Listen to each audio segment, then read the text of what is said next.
Madame, Messieurs, bonsoir et merci de nous rejoindre dans ce plateau politique table ronde ce soir. Nous avons le réel plaisir de vous retrouver encore une fois nombreux pour suivre ces débats où des idées va jaillir la lumière ce soir. Et nous n'allons pas nous déroger de la règle, on va rester dans l'actualité politique. Comme vous le savez, c'est dominé par les événements, pour ne pas parler des troubles aux manifestations de lundi et mardi. Vous savez que Kinshasa a été paralysé pendant 2 jours, même jusqu'à mercredi. Et donc, on a senti ce jeudi les retours à la vie normale à Kinshasa. Et on va revenir également sur cette loi électorale qui est à la base, effectivement, de toutes ces revendications de l'opposition qui a entraîné ses militants et ses membres dans la rue pour revendiquer son retrait. Nous recevons ce soir dans ces débats républicains pour l'opposition, pour la majorité présidentielle tout d'abord, Monsieur l'ambassadeur Alain Atundou, il est communicateur de la majorité présidentielle.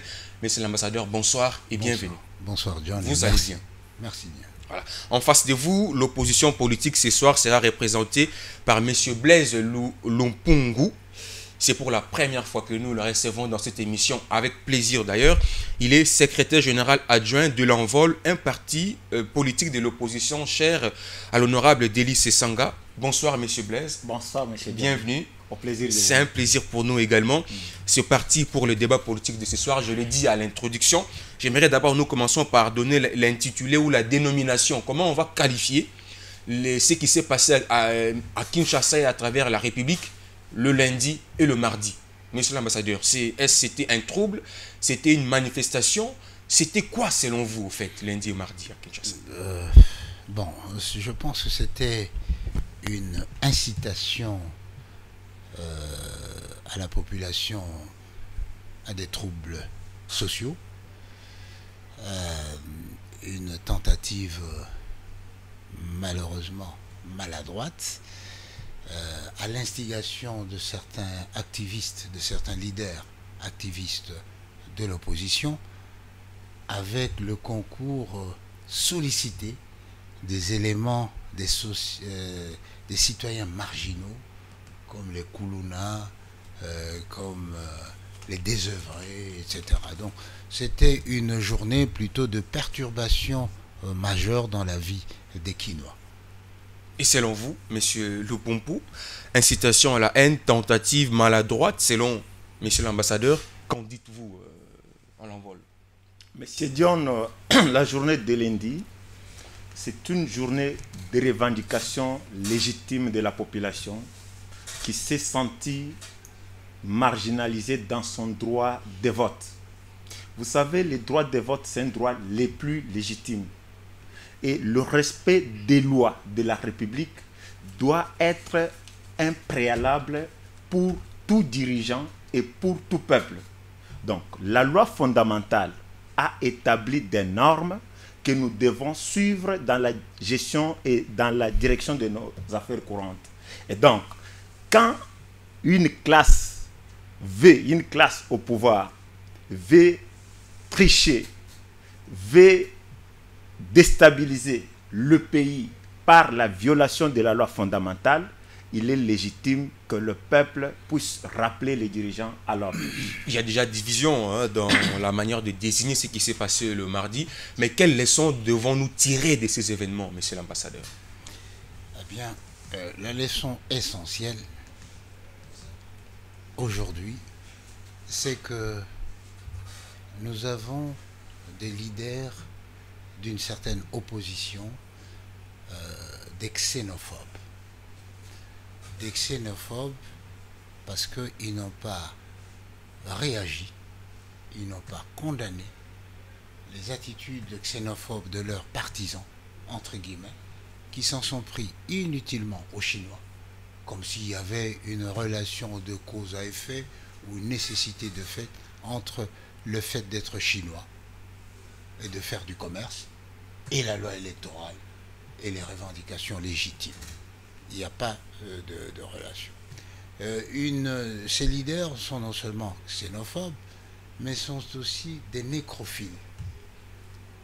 Ils ont un plaisir malin et une jubilation à peine cachée à citer le nombre de morts. 40 d'après certains. Parce que probablement, c'était leur objectif pour se donner de l'importance auprès de leurs sponsors à qui ils doivent justifier un certain nombre de choses. Alors, l'opposition, vous tirez quelles leçons en plus, de ces événements? Je vous en prie. Ce sont ces leaders, on peut dire, ce sont des vandales. Parce que ils ont comme une certaine philosophie de pillage, n'est-ce pas? Pillage par les désœuvrés, pillage par les Koulouna. On a vu même ces soi-disant partisans, je leur accorde, n'est-ce pas, prendre l'habit des militaires, des policiers et manipuler les armes saisies dans les SIAT, sous SIAT, avec une certaine adresse qui nous laisse rêveurs. Je sais que vous n'êtes pas d'accord avec monsieur l'ambassadeur Alain Atundou, mais quelles leçons avez-vous tirées, monsieur Lupungu, de ces événements de lundi et mardi? Vous avez parlé des revendications légitimes.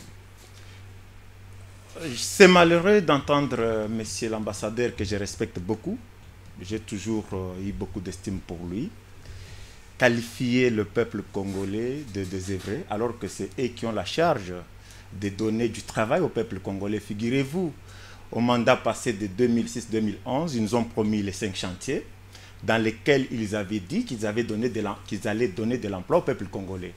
Mais aujourd'hui, malheureusement, monsieur l'ambassadeur, qui est en même temps conseiller du chef de l'État, qualifie certains Congolais de désœuvrés, de Koulouna. Et figurez-vous d'ailleurs, lors des élections de 2011, qui s'est promené avec des Koulouna dans la ville de Kinshasa?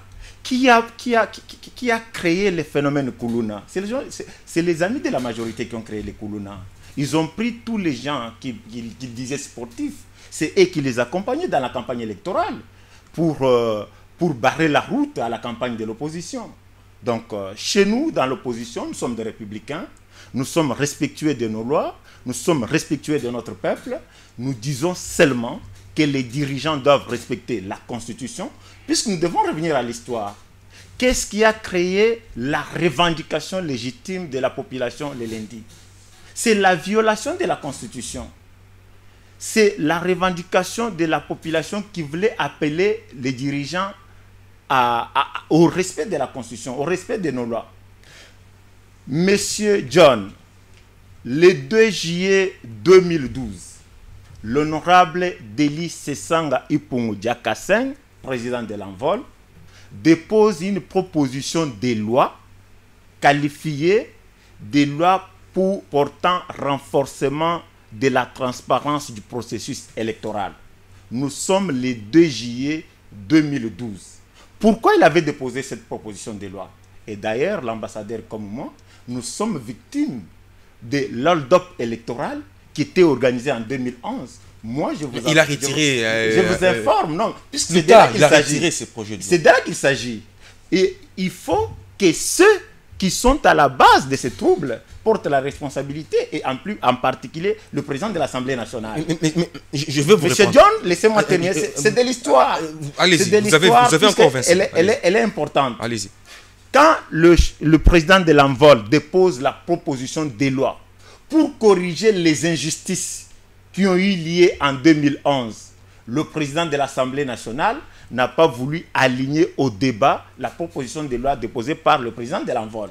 Il a retardé, et sciemment, disant que ce n'était pas l'opposition qui allait déposer une loi aussi importante, car pour le président de l'Assemblée nationale, c'est le gouvernement qui gère la politique électorale du pays, et donc il appartenait au gouvernement de déposer un projet de loi électorale.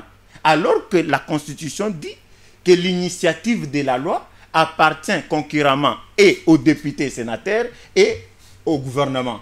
Mais le président de l'Assemblée a refusé d'aligner depuis 2012, je rappelle. Mais que voulez-vous dire par là? Que voulez-vous dire par là? Maintenant, c'est cette loi-là. C'est cette loi qui a créé les désordres le lundi. Pourquoi? Pourquoi, M. John? Puisque, en refusant d'aligner cette loi depuis 2012, le président de l'Assemblée a aligné un projet de loi criminel en 2014 qui enfreignait les libertés des Congolais. Et la communauté internationale et l'opposition se sont insurgés contre ce projet de loi, rappelant le président de l'Assemblée à l'ordre pour aligner la proposition de l'honorable Denis Samba. Vous avez dépassé une minute, on va également récupérer monsieur l'ambassadeur qui est en retard dans la prise de la parole. Il faut pas traiter les fous, il faut traiter la folie. Il faut s'attaquer aux causes, monsieur l'ambassadeur. Il y a eu, effectivement, selon vous, incitation, tentative, maladroit le lundi, mais tout est parti de la loi électorale que vous voulez modifier selon l'opposition pour créer un glissement. Vous suivez les débats qui se font quant à ceux, mais comment expliquer la stratégie d'une certaine partie de l'opposition, c'est soit l'amalgame, soit le mensonge. Eh bien, je ne suis pas conseiller du chef de l'État. Je ne suis pas conseiller du chef de l'État. Je suis communicateur de la majorité présidentielle. Donc, ne me présentez pas comme conseiller du chef de l'État. J'ai dit que les leaders, les activistes de la majorité, mais comme vous aussi vous êtes conseiller du chef de l'État, comme lui aussi il est conseiller du chef de l'État. Parce que chaque fois que le chef de l'État suit un citoyen, il en tire quelque chose. Mais je n'ai pas ce statut-là. Donc ça ne vaut pas la peine, n'est-ce pas? Les désœuvrés. Dans la population congolaise, il y a une frange de désœuvrés, des koulouna, des marginaux, à qui ils ont fait appel. Je n'ai pas injurié la population congolaise. Nous avons tous la responsabilité de mettre le peuple congolais au travail. Nous ne sommes pas dans une république soviétique où l'État est employeur en tout. Mais vous savez quand même pourquoi ils étaient dans la rue? Non. Pourquoi ils étaient dans la rue parce que victimes d'une certaine instrumentalisation des aspirations personnelles non assouvies. Est-ce que la loi dont est question prive le peuple congolais du droit de vote? En quelle disposition? On parle de l'article 8. Allez, l'article 8. Que dit cet article?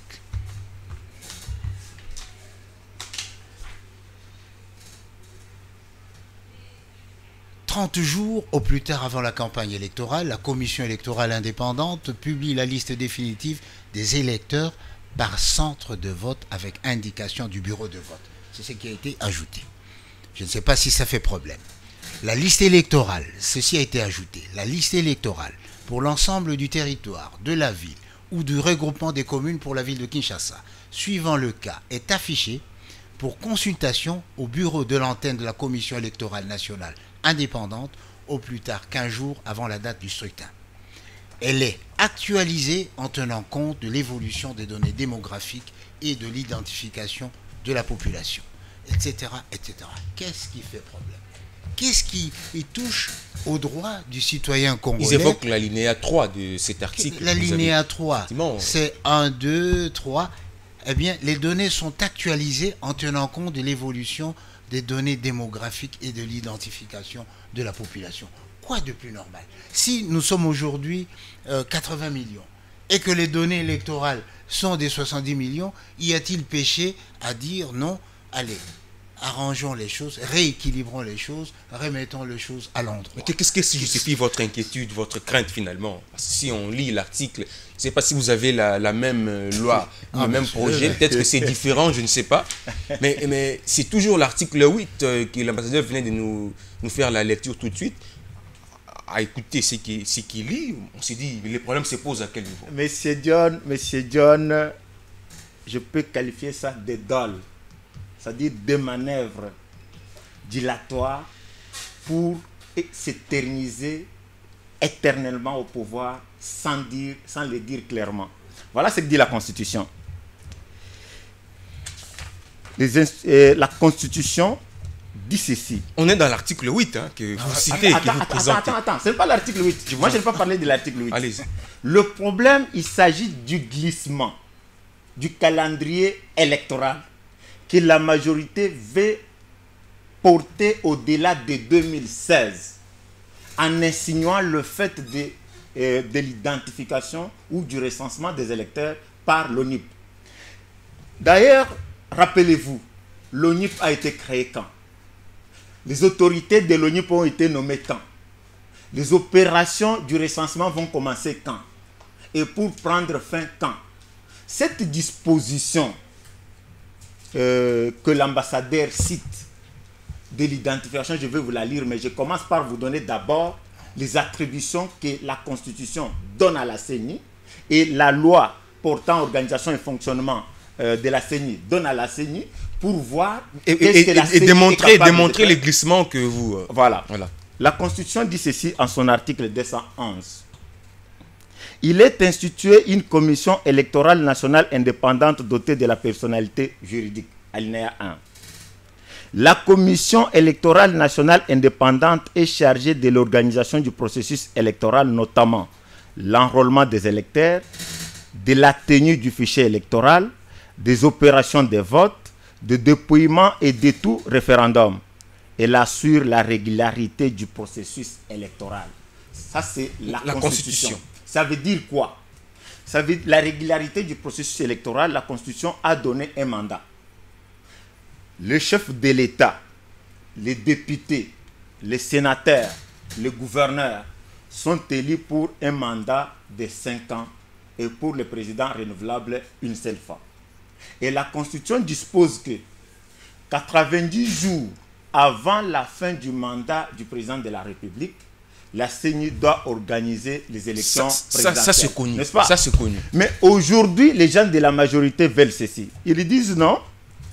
Nous devons conditionner l'organisation des élections présidentielles et législatives par le recensement de la population par l'ONIP. C'est quel dispositif? C'est eux qui disent. C'est dans la loi électorale. C'est dans la loi électorale. Donc, cette loi électorale. Quel article? L'article 8. L'article 8, moi, je peux lire. Article 8, alinéa 3. Peut-être que l'ambassadeur... Conditionné. Donner à l'arbitre, comme ça, je vais les lire pour vous. Est-ce que vous pouvez nous les montrer? Vous avez la loi électorale. Paragraphe 3. Le fichier électoral est rendu possible sur les sites internet. Voilà. Attends. L'article 8. Nous prenons patience. Il faut bien. La vérité mérite bien de la patience. Espérons que ce n'est pas une loi électorale falsifiée. Non, non. Oui. Attends, monsieur Dion, je vais vous... Je vous en prie. Je vous en prie. Et d'ailleurs, vous avez suivi même les débats. Oui. Mais ça s'est dit, monsieur l'ambassadeur. Peut-être que votre projet de loi que vous avez... C'est la copie. J'en ai pas Mais la loi